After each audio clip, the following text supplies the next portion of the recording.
It's Golden Hour Adventure Time, featuring everyday people doing extraordinary things. From the peaks of victory to the valleys of defeat, these are their stories. Now, from the back of the pack, your hosts, Justin and Robbie. This episode is sponsored by Biggest Little Ultra. Biggest Little Ultra is a closed course race to be held in Sparks, Reno, Nevada on October 10th, 12, 2025.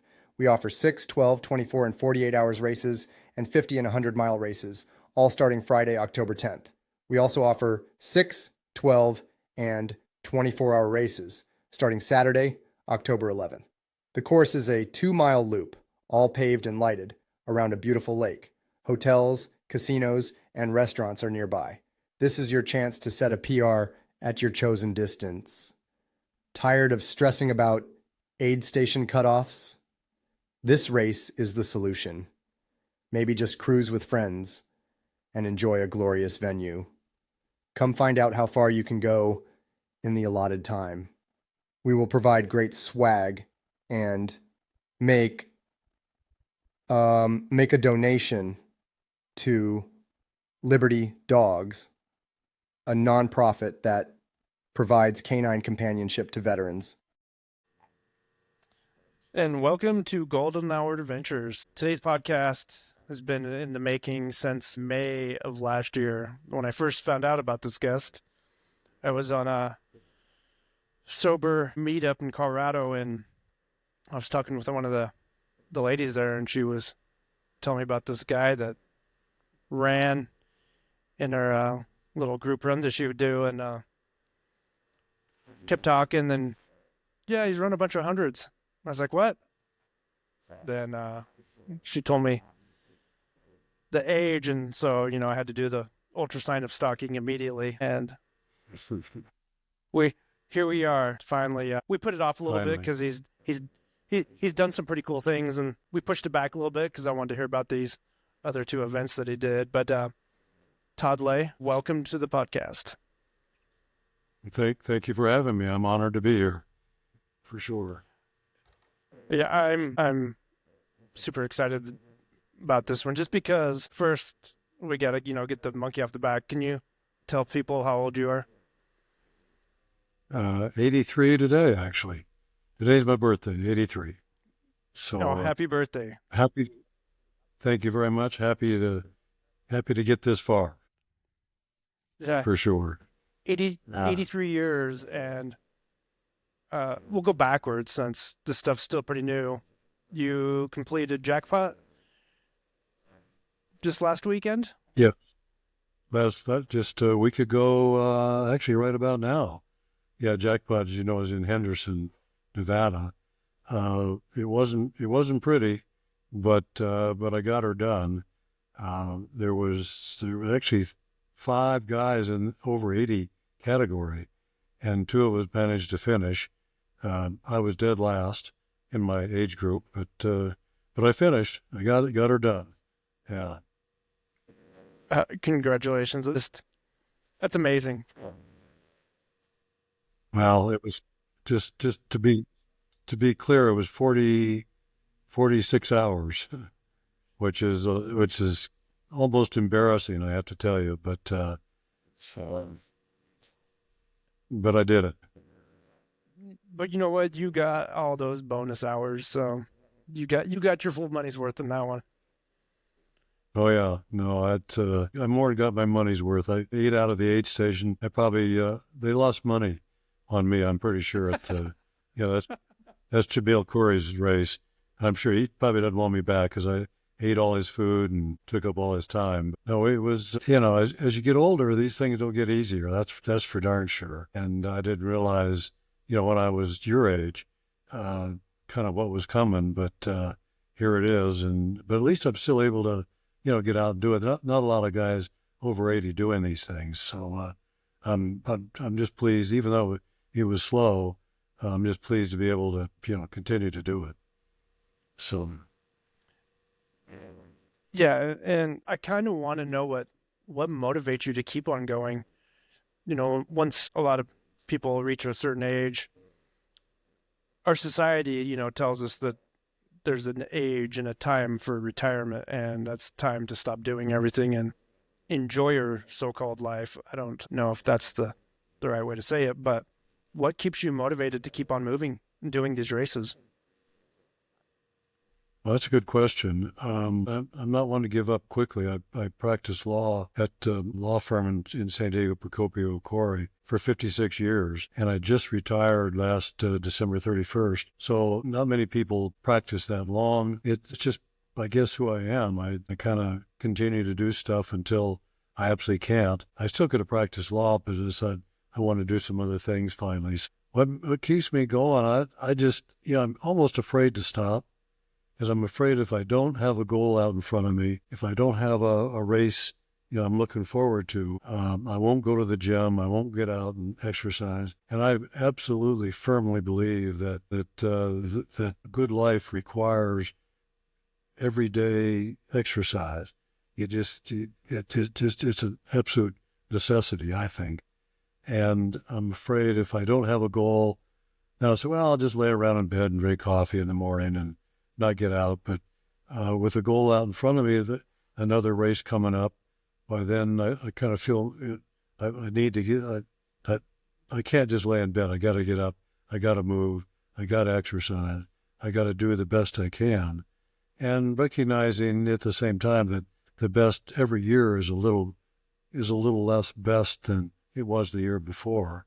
But that's just the way it is. And I had trouble with that concept back when I maybe turned, 70 in there sometime. I began to not be able to make cutoffs or finish races. And at the time, I thought, well, it must be because I wasn't training hard enough, or I wasn't eating enough, or I was eating too much, not drinking. I went out too fast, too slow, not drinking enough. And finally, it occurred to me, no matter how much I trained, how much I improved my performance, I was just getting slower. There was no doubt about it. And so I don't know, around mid-70s, I finally accepted that fact that I just can't do those, the long point-to-point, tough, I call them varsity hundreds, and sort of I was going to say regress, but not really regress, just move to a different kind of ultra distance, which is these close course, fixed time races like Jackpot and Across the Years and Beyond Limits and things like that. So I don't know if that answers your question, but the answer is definitely answered my question. I'm afraid to stop, I guess, is the answer. That's a great answer. Let's dive a little deeper into that. If you talked about if you do stop, you'll just, if you don't have a goal in front of you, that you'll just kind of stop doing what you're doing. Has it always been that way with your running, that you've had to have that goal or some kind of carrot hanging out in front of you to keep training? Or were you just intrinsically motivated to go out and do your thing? Well, not exactly. Just a quick story. I was sort of the late 1970s, I think it was. I woke up and I remember this very distinctly. I sort of was thinking about this, that you might ask. It was the day after Thanksgiving, and after a big Thanksgiving dinner and all the fixings and whatever. And I'm laying in bed Friday morning, and I'm on my back. And the first image that comes to me is those nature movies, where the tortoise gets washed up on the beach and the wave flops him over, and the thing's laying there with his arms and legs flailing, and he can't roll over. Well, that was me, almost literally. I had a big belly, because all I had done because I was probably 35 or late 30s, so all I'd done prior to that was, go to law school, study hard, work to kind of get my feet on the ground as a lawyer. And so I'm laying on my back, and I was, my God, what's happened to me? This is horrible. I got to do something about this. I did manage to roll over, didn't feel like I could, and put on some tennis shoes, went around the block one time, and the progression from there, 2 times, 3 times. Yeah. So from there on, it was sort of, I want to go out and do a little more, see what more I can do. And that just led to various, I'm sure it's your progression: Ks, 10Ks, half marathons, marathon, and on up to Badwater and 100 milers and things like that. So it wasn't where I am today is not where I always was, and I'm pretty confident that I wouldn't be in. I'm not sure I'd even be around, but certainly not in any kind of shape today if I hadn't put on those tennis shoes and gone around the block once and said, okay, if I can do that one time, by God, I can do it twice and three times and just keep moving forward. So. Ultra Trail wasn't what it is now. Back in when you started running, it sounds like, you're in your mid-30s when you started running, which is later in life for a lot of us ultra runners. I was in my early 30s when I ran my first ultra. So depending where, we can look at it, it's a late start, but that doesn't mean anything. How did you find, these ultra trails? Because back in the day, there wasn't that many. It was very, very small niche sport back in the day, at that time period anyways. How did you find yourself in ultras? Well, that's a good question. I don't actually know. I think I couldn't have gone online because there was no such thing. There was nothing. No, that's right.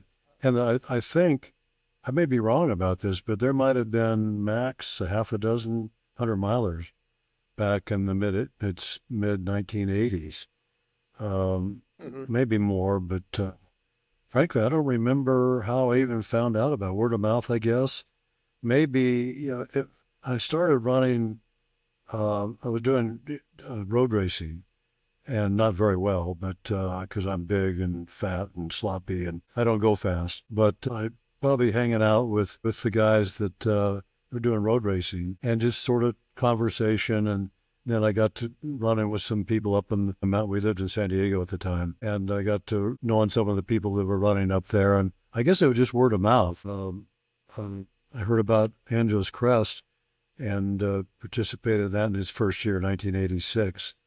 And so probably from there, learned about the others. And of course now, there's plenty of hundreds out there to do. But then there were very few, that's for sure. Yeah. Did you run any other shorter distances before that, or did you just jump right into the 100? Oh, no. I went from one time around the block that Friday after Thanksgiving to 5Ks, 10Ks, marathon into Boston, qualified for Boston by about 30 seconds, managed to get that done. And then there were triathlons in the middle of that, some long distance swimming events too, but I kind of just moved into it. I don't exactly remember how or why, but it was one goal after another, I guess is a better way to say that. If I do remember specifically running Fiesta, it was called Fiestable, as a qualifier for the Boston Marathon. And I ran a 3:10, and I thought, well, okay, that's pretty cool. 3:10, I can do better. Well, no, not at all. The 3:10, it turns out, was the very top of that, the bell-shaped curve, and I was sliding down the backside of that pretty quickly. And so I realized that, running marathons on, trying to do your best, you're running on the red line the whole time. That's just plain not fun. It's painful, and I didn't much like it. Because I'm into goal setting, but I'm not into pain. So I would kind of move away from marathons, and then you can get into the longer distance, but where you can go out and just sort of shuffle along and have fun and talk to your buddies and so on. So that it was just a progression from marathons to ultra running, but short stuff, 50Ks, a bunch of 50Ks, I'd say, a number of 50 milers. And then one day I said, well, if I can go 50 miles, maybe, maybe this is doable. Maybe 100, that's certainly the gold standard. And, maybe I can do this. I don't know. But I shouldn't say I don't know. I've always had a pretty positive mindset about this. I'm firmly the believer, if you think you can do it, you can. And the reverse, of course, is true. If you think you can't, there's no way you're going to finish. That was the progression. Was a long answer your question. Sorry. Shorter races up to 100 milers, and then a bunch of 100 milers on my resume. Yeah, I would say it would take me a while to count them all.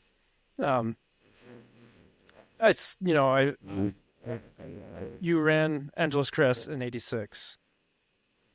Right. That race has been around for quite a while, and it's had its little issues here and there with stuff happening that under no one's control. But you brought up a point where you were saying that finishing these races, you have to be in the right mindset. If you go into the race with not thinking you're going to finish, most likely you're not going to finish. And, and I like to tell people in these longer races, once you kind of get over 50 miles, it becomes a mind game. It's physical, yes, but it's us fighting our minds more than fighting the physical part. Yes, there's pain involved and our minds are telling us to stop. How have you learned over the years to, fight that mental battle and keep putting one foot in front of the other? Well, I'd say I visualize what's going to happen. And like going to sleep at night or waking up in the morning, say a month ahead of the race, and I lay there and I think it's particularly helpful. I know the course. Like Angeles Crest, I did that a number of times, so I knew all the aid stations, and I would see myself coming to each of the aid stations. I would see myself, yeah, you're hurting, but you can get on with it. I kind of see myself through the race, even if I didn't know the course. I kind of know, what's coming, and so I would see myself visually, coming into the aid station, eating, getting care, whatever, getting up and moving on, and most importantly, see myself crossing the finish line. That was critical to me, that I think if you see yourself succeeding, you will. And success, of course, is not only getting through the aid stations, but getting to that, getting to the finish line. So you see yourself doing that, and what we see happening in our mind most often happens. Stuff happens, and I've had some DNFs for sure. Angeles Crest, I had a bad experience. I got to mile 95. My back just gave out. I could not go on, and there's nothing I could do about that. Those things happen, but more often people, I think, stop because, and they're all great reasons to stop. You have perfectly good excuses, and just this last weekend, I had a whole bunch of them. I could give you a list of 15 reasons why valid reasons why I should have dropped out of that race and got home and got to bed. But you gotta just get through those, at least in my mind, and see yourself finishing. And there was a great article that I read. My swimming coach actually gave this to me. I don't have it handy here, but he Zavlov, I think. These are behavioral psychologists, and they show that if you see yourself doing well, you will do well.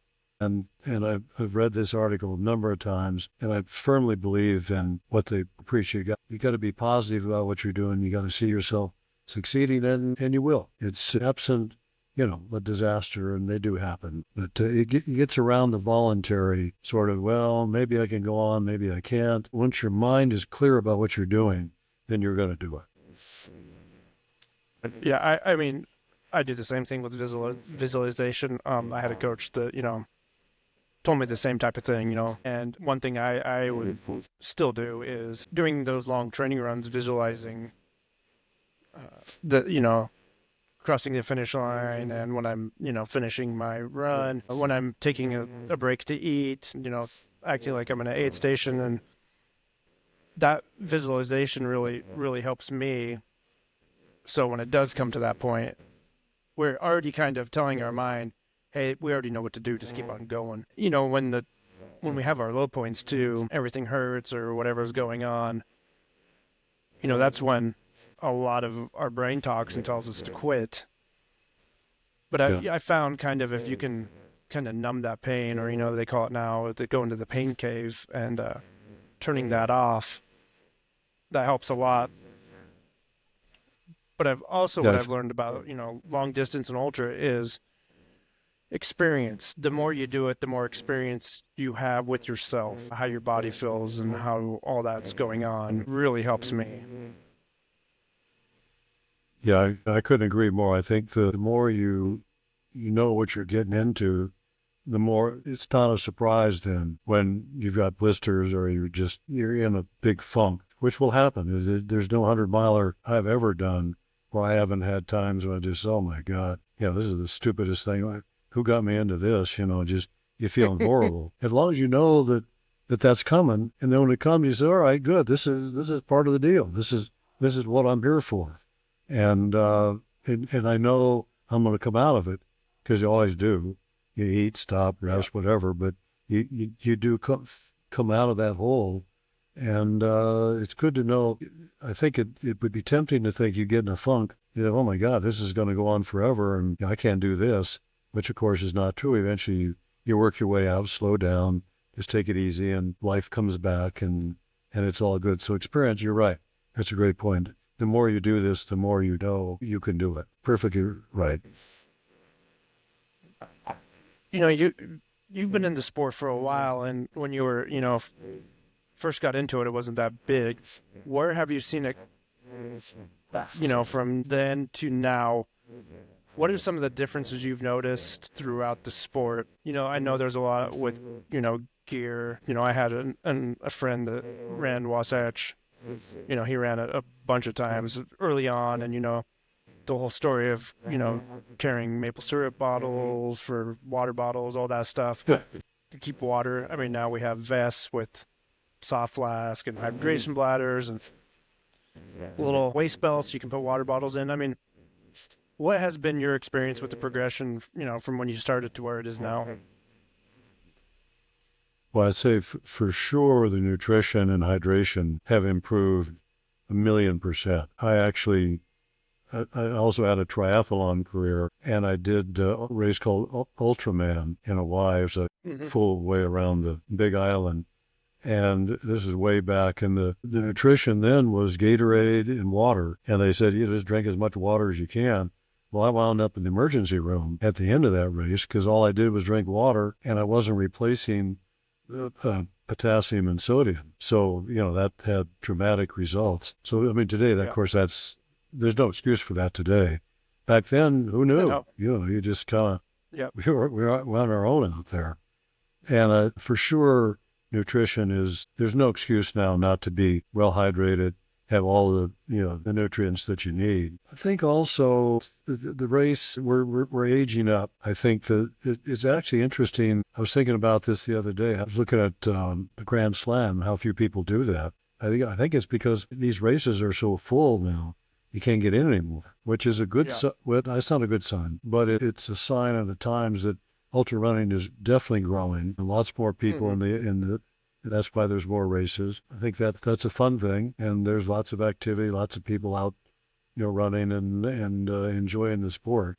But I think nutrition and the gear. Of course, we have all these high-tech shirts and fancy shoes, and I got to say, the shoes, I'm still getting plenty of blisters. So even as of last weekend, so I don't know the shoe thing. I haven't quite got that, or the sock thing. I haven't quite got that figured out, but I'm working on it.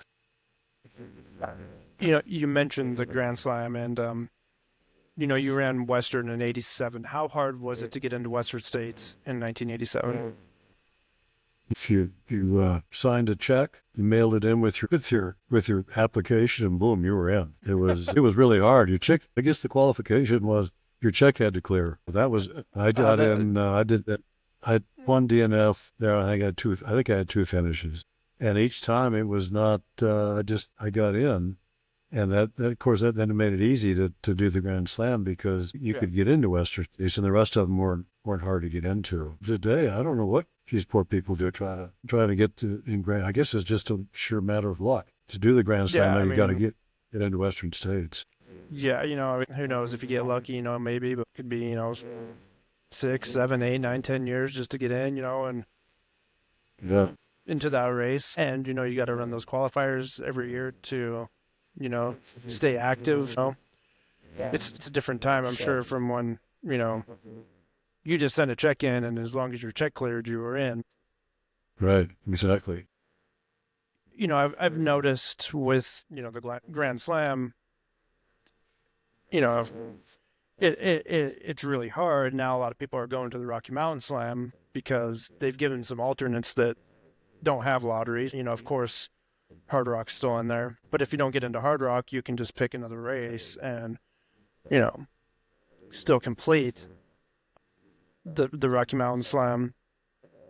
Did you run the Grand Slam more than 1 year, or did you just do that 1 year? No, just 1 year. Just 1 year? I forget mid-90s, I think, something like that. And I don't remember exactly, but I did the Grand Slam, and then I also added Angeles Crest that year. So I got 5 100s in one summer. So that was a big year for me. I bet, it looks like 1991. 91. There you go. Yeah. Oh, right there, the Grand. So you just had to get a little crazy and add Angeles Crest in there. Yeah, that's awesome. Because actually, I found it was interesting that as the summer went on, the races got easier, but getting to the races got harder. I'd work all week, jump on the plane, fly to someplace, a hotel, a car, run the race, back in the car, back home, work all week. And it was the coming and going that got to be the struggle. Actually, running the race was A, fun, of course, and B, easier as the summer went on. So it was interesting. The training was continuing to do these hundreds, and I got surprised by that. I expected to get tireder as the series went on, but that wasn't my experience. I've heard some people say that, and I've heard some people go the other route. Where it did get harder and they struggled more. I think the way what you kind of said, where the traveling was the hard part, but the race was the so-called easy part. It sounds like you were enjoying that part of it. I've talked to some other people where they don't worry about the travel too much, but then they struggle with the race itself. Then, they got to go to the next one to do the next thing, and they really get caught up on that next one. But it sounds like to me you were caught up on the traveling, but you're excited to be out there in the wilderness and run the race. Right. Well, I'd done all those races before, actually doing all 4 together in one summer. So I sort of knew the course. I knew what I was getting into. Of course, here we are, 40 years later. You know the old saying, the older I get, the faster I was. The easier these races, here we're sitting comfortably in a chair. Those races all were very easy, but of course they weren't. Now in hindsight, I've forgotten all the blisters and the struggle and the rain and the cold and the whatever, the heat. But that sort of all fades, get to that finish line. That was the joy for sure. Yeah. I noticed you've ran Wasatch 100 multiple times. What did you find? What kept you going back to that race? It was, I kept going back there because it was challenging. That was the hardest race other than Badwater. That was the hardest race that I've done. It's just a lot of climbing. It was a full-on ultra. That's a varsity 100 for sure. And I like the challenge. I like the that was pushing my limits. Like Hard Rock, even then, I'm not sure I could have done. But Wasatch, I could do it, and I could just, I don't remember my times exactly, but there were a couple of times when I was pushing the limit there at the end. But I could get through it. I could do it. And to me, it was, I don't know, mentally or emotionally satisfying to be able to do something really hard like that, hard for me, and finish it.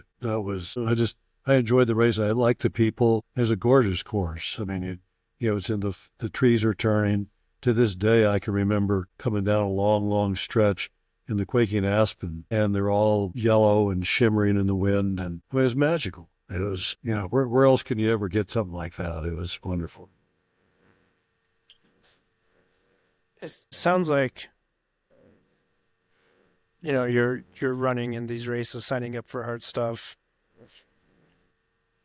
You talked about your law school and, being the best you could be there, and then getting done with that, then, laying on the beach and what the hell has happened to me? How did I get here? Where do you feel now, especially, as of last week, finishing Jackpot 100, that this journey has taken you, and what has it taught you?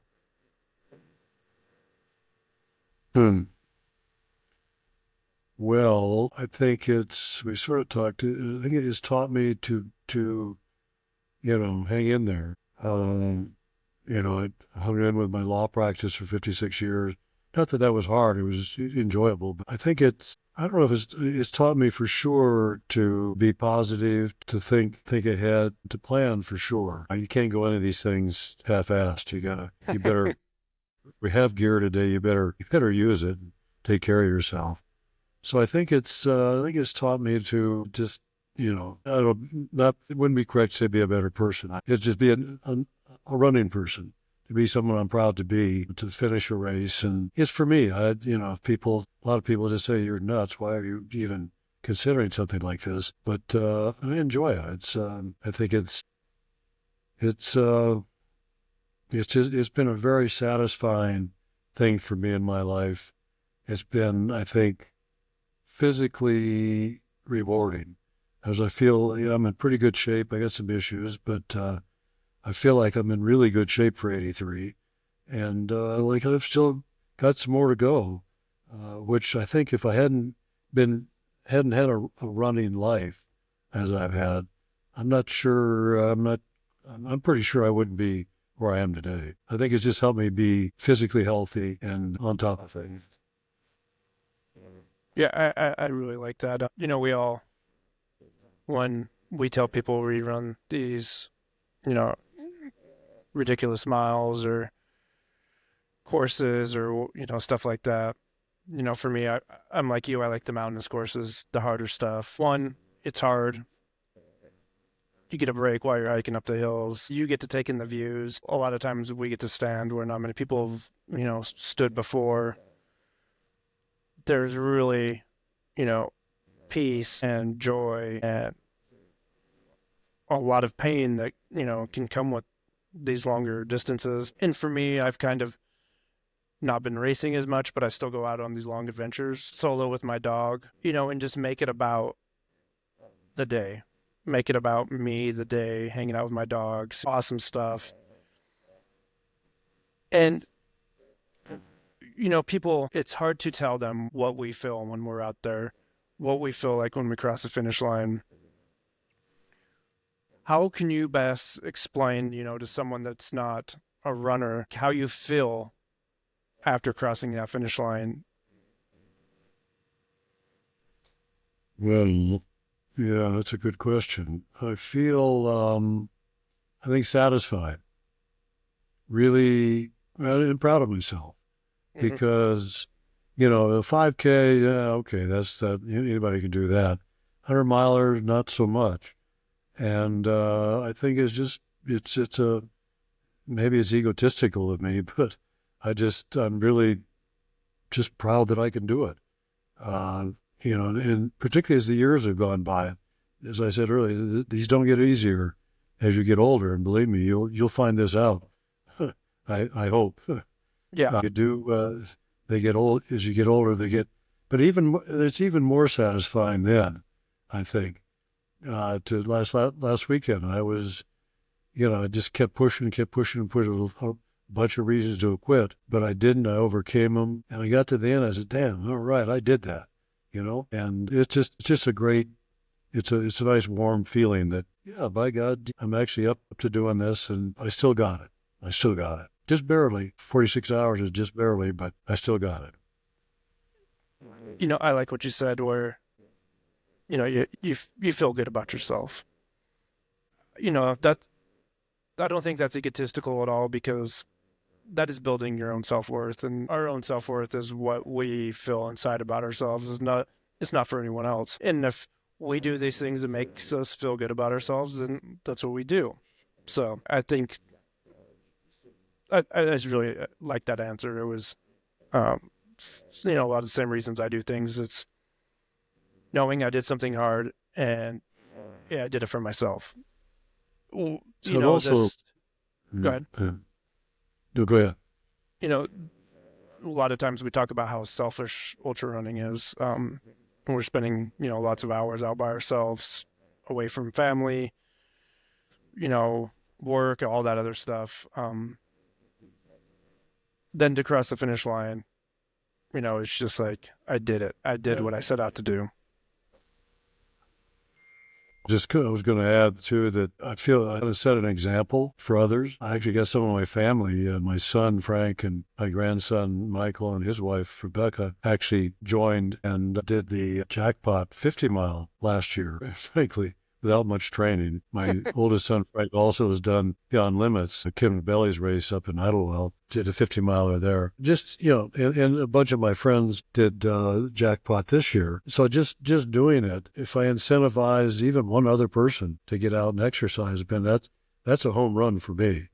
Because I think they look at me and say, Jesus, that guy can run 100 miles. Anybody can. So I think setting an example for others is also important to me, and that's sort of been an unintended consequence of this. Not more and more, but some people say, yeah, okay, Todd, if you can see you do this, I actually had a woman, where was this? It was across the years this year, and I was plodding along in the 100-miler there, and this lady comes up next to me. She says, I'm here because of you. I said, who are you? I didn't know her from anything. She said, yeah, I saw you finish across the years the year before that. And she said, I saw you do it. I said, well, I can do this. And so, unbeknownst to me, so I gave her the incentive then to come out, and she was doing, I don't know what race she was doing, but anyway, she just because of me, she was doing it. That made my day, I'll tell you that. It was very, very cool. I bet for someone to come up to say, the only reason I'm here is because of you, that's got to feel good. Yeah, it was wonderful. So I want to get your advice, or what you can tell other athletes that are getting older in their age, and they want to still keep moving, but you've mentioned it a couple times that you're slowing down, and of course that's going to happen.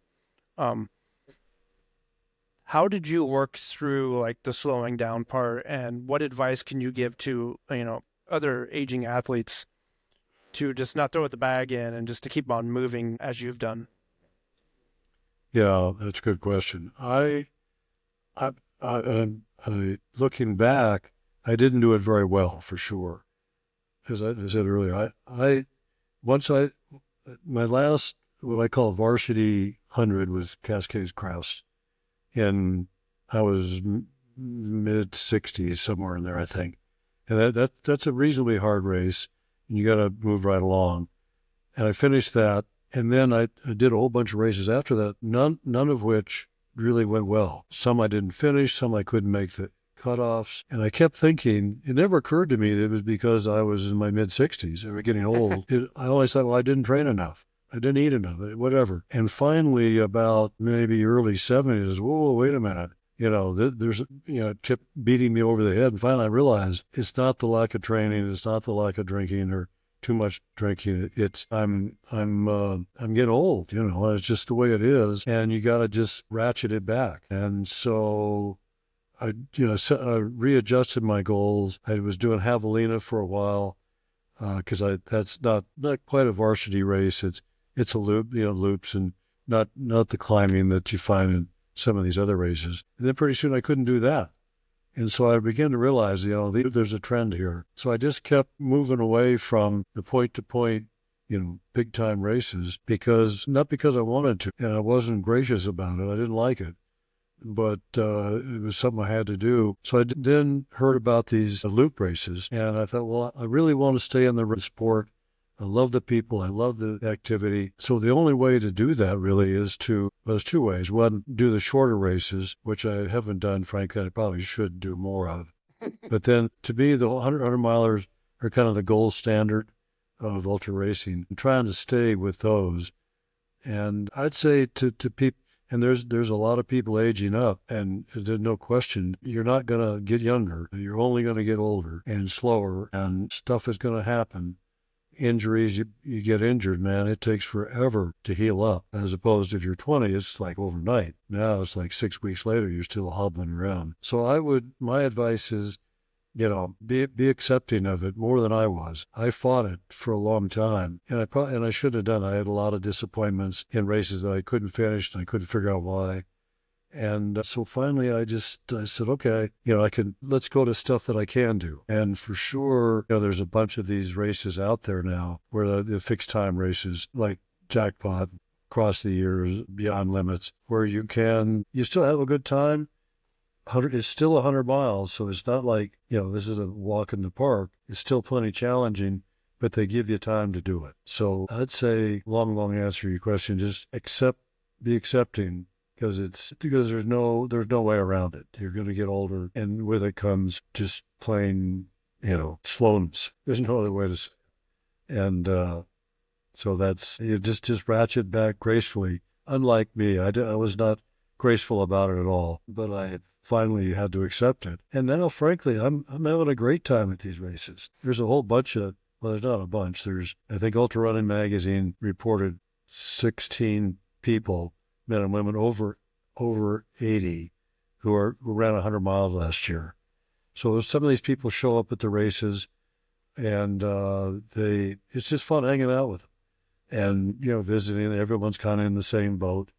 And it's great camaraderie. It's great fellowship. These are wonderful people. And it's not like anyone's trying to beat anybody.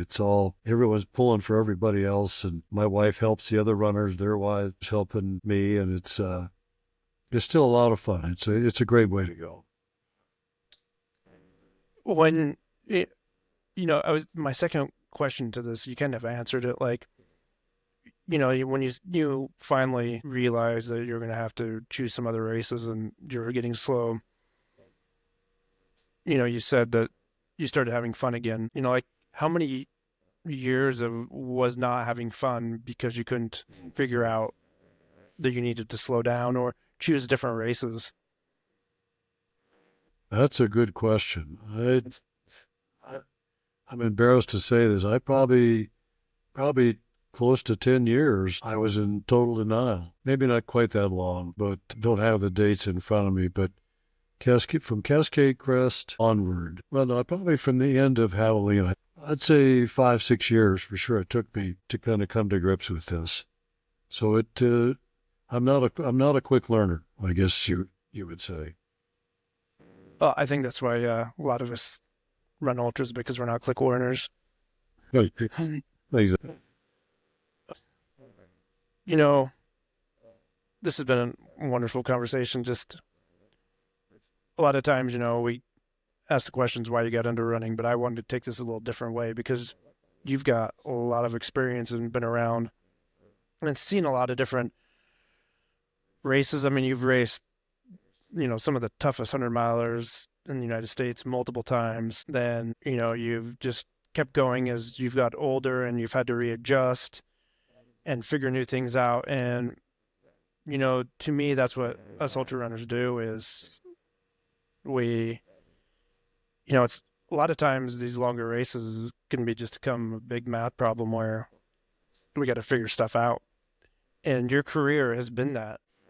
You struggled for a little while, as a lot of us do. Then you've found your thing again with these, lapped timed events or smaller races and stuff like that.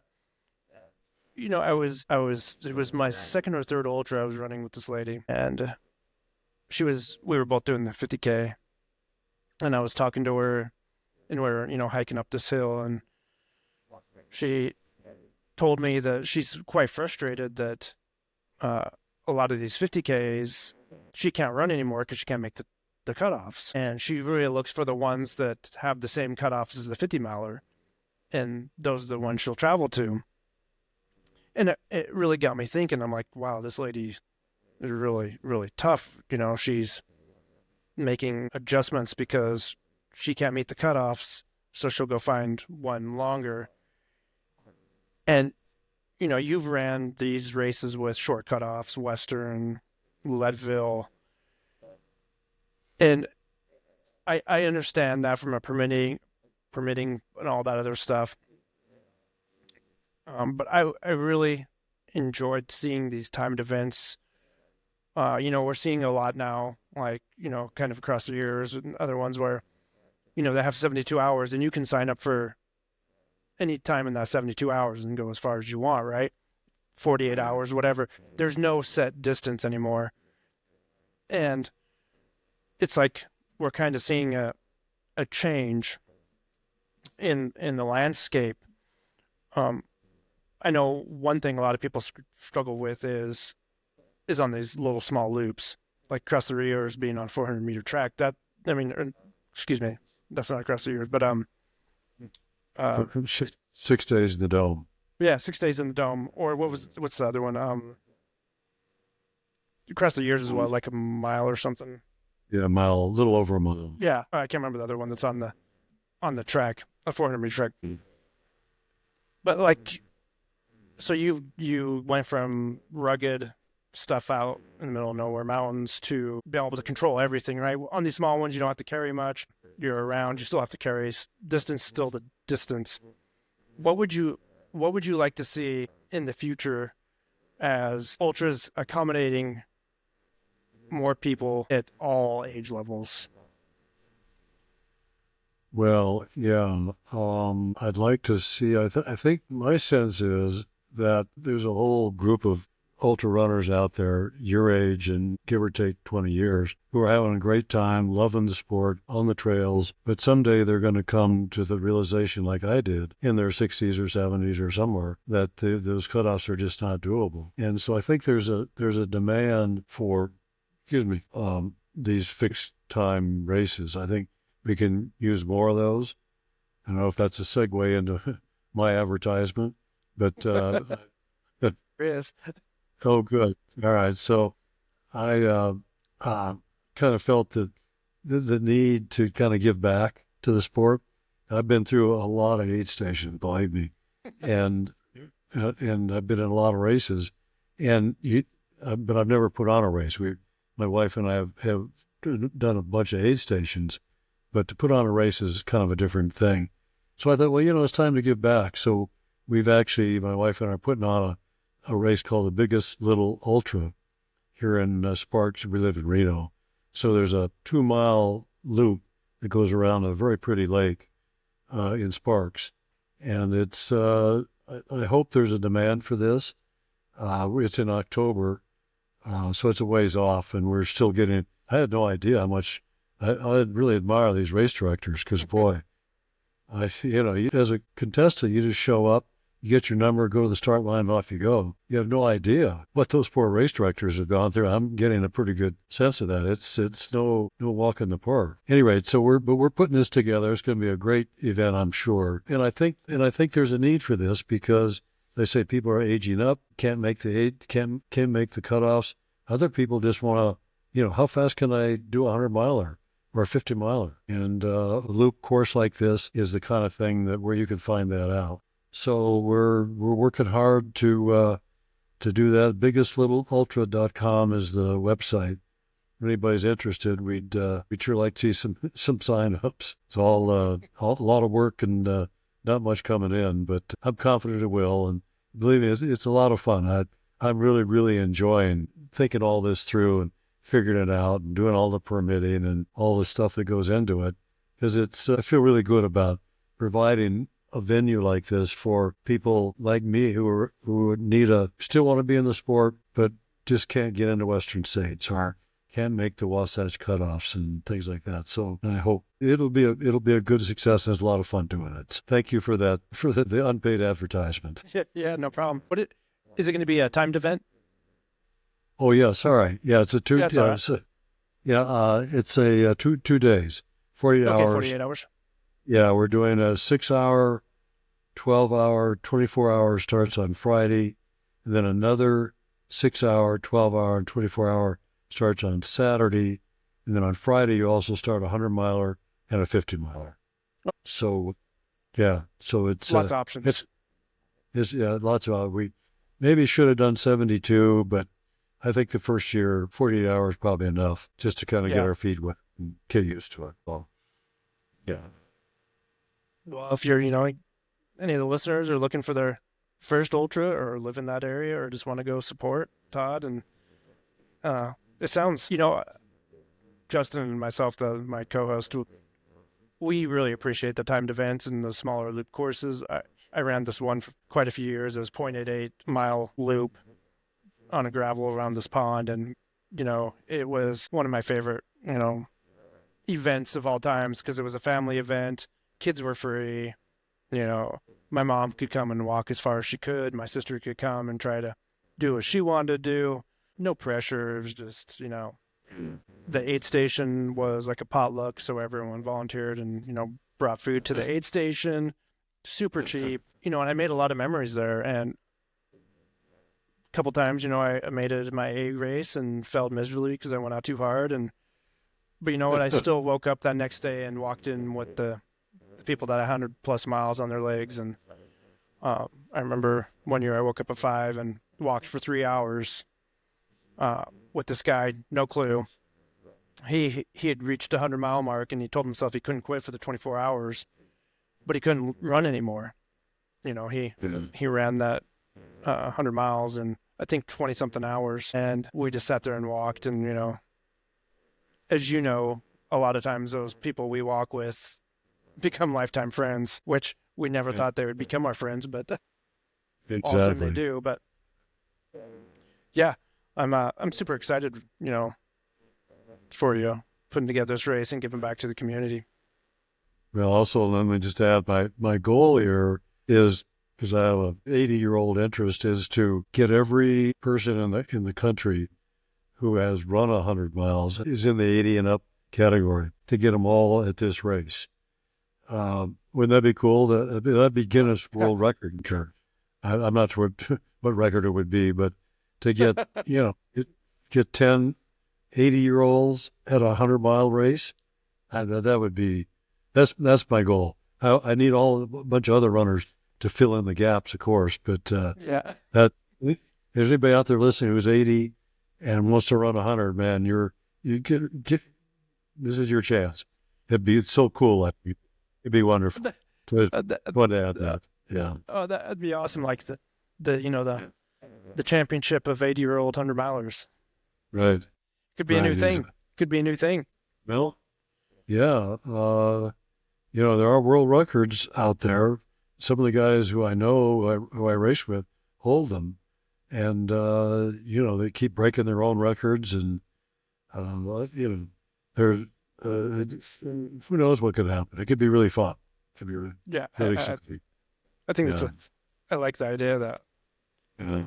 Well, Todd, I'm going to fire off some quick fire questions to you. Okay. Most of these should be pretty easy answers. These are going to be very interesting because you've been running a long time, so I'm very interested. So, go-to nutrition. Go-to nutrition? What I use?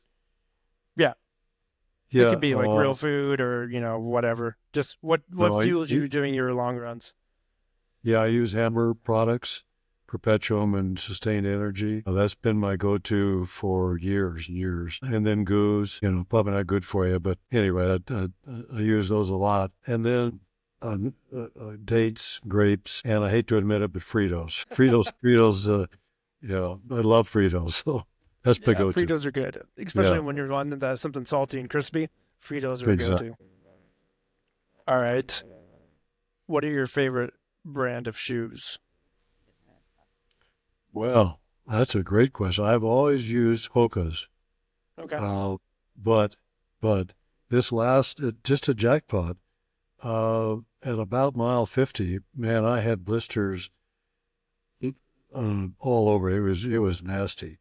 And the sponsor of that race is a Mount to Coast shoe. And so they were just letting you demo. So my wife went down. She knew I was ailing with my blisters. So she borrowed a pair of 14s from the people who were there demoing the shoes. I put them on, and my blisters didn't go away, but then it get worse. So I think my best new shoe is Mount to Coast. I've ordered some. They're due today. Actually, I'm hoping we're going out tomorrow for a walk. So I'm hoping they come in. And so the answer is Hoka is always because I like the padding, but I think Mount to Coast might be my new best favorite. We'll see. Caught you right in transition. And I love that you put on a pair of unknown shoes in a 100-mile race. Well, yeah, I know. That's counterintuitive, but it couldn't have been worse. I mean, no, it never is, right?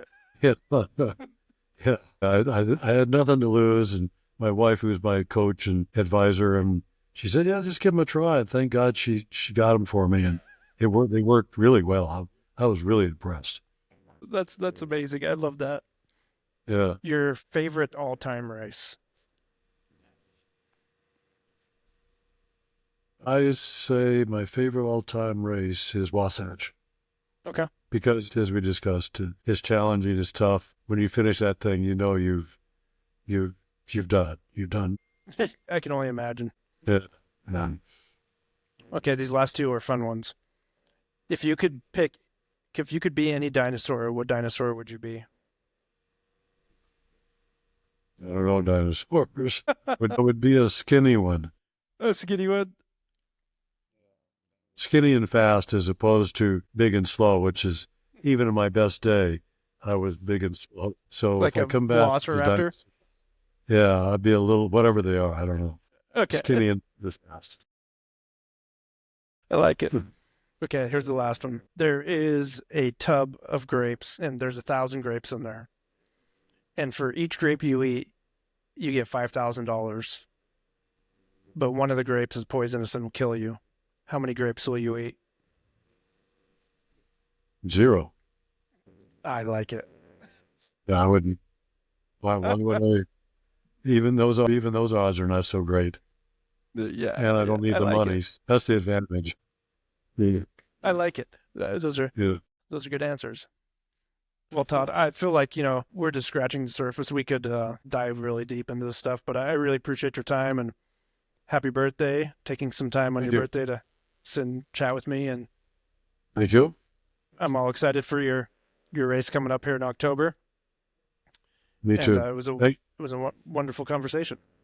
Good. Well, thank you for having me on. I really appreciate it. This has been a lot of fun. Thanks a lot.